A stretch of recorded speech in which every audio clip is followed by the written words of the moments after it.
Most players lose their Dream League live matches, even when they're using the easiest strategy in the game, counterattacks. And honestly, counterattack is simple. So if you're still losing with it, you're literally giving away wins. In this video, I'm going to show you the exact things most players ignore, from how to read the radar, to the best formation, the right way to dribble during counterattacks, and even a simple kickoff move that can give you instant goals. So if you want to start winning more live matches, pay attention. So first, let's talk about the radar. A lot of players ignore this completely, but if you want to master counterattacks in the Dream League live match, the radar is everything. I'm not even joking. The radar is what tells you there's a goal opportunity waiting for you before you even see it on your main screen.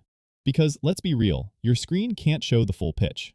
So while you're focused on the ball, something important is already happening off screen. And that's where the radar comes in. It shows you when one of your attackers has been left unmarked. It shows you gaps in your opponent's defense. Basically, it exposes the loopholes. So instead of guessing, you're reacting with information. If you're not using the radar, you're playing blind. Now, secondly, let's talk about formation. There are a lot of formations in DLS, and honestly, I haven't tested all of them. But I can tell you one thing for sure. If your formation doesn't support your wingers, this strategy will not work properly. Counterattacks rely heavily on width. That means your right winger and your left winger must always be active, always ready to run into space. So avoid formations that crowd the middle and ignore the wings. You want something that stretches the pitch.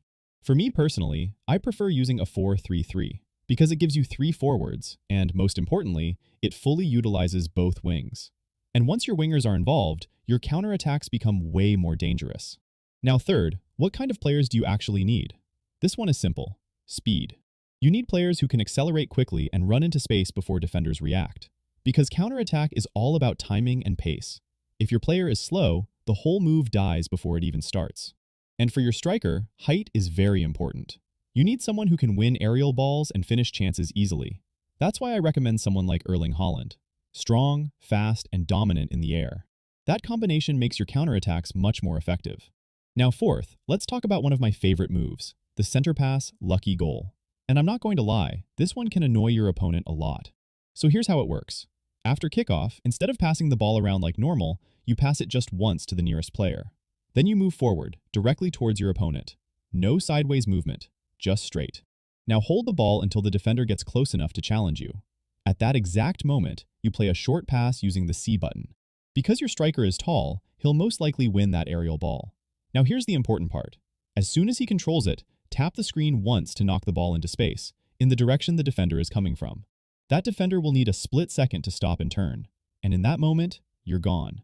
And now you're through on goal with a very easy finish. Now fifth, how do you actually force a counterattack opportunity? This is where most people miss it completely. If you look at your radar when you have possession, you'll notice something very important. Your opponent's players tend to move towards the ball. They start closing in on whoever has possession. But your own players? They usually maintain their positions, and that creates gaps. Now here's the mistake people make. They try to cross the ball using the C button. But the problem is, those crosses stay too long in the air, which gives defenders enough time to recover. So instead of that, use the A button. The ball travels faster and stays lower, which means it reaches your teammate quicker, and now you can knock the ball into space immediately before the defender reacts. That one small change makes a huge difference. And finally, let's talk about dribbling, because this is where a lot of players overcomplicate things. You don't need fancy skills. You don't need stepovers or rainbow flicks. In fact, most of those just slow you down. And counterattack is all about speed. So what's the best dribble? Simple. Cutting. Just basic football movement. Knock the ball into space, and when a defender is coming towards you, wait for him to get close. Then, push the ball in the exact direction he's coming from. He'll need time to stop and turn, and by the time he reacts, you're already past him. No stress, no slowing down, just clean movement. So yeah, if you put all of this together, using the radar, the right formation, fast players, proper passing, and simple dribbling, you'll start seeing the difference almost immediately. You will win a lot more than you used to, and once you get used to it, it almost feels unfair. Try it out for yourself and let me know how it goes. It's Blister307. I'll see you in the next one.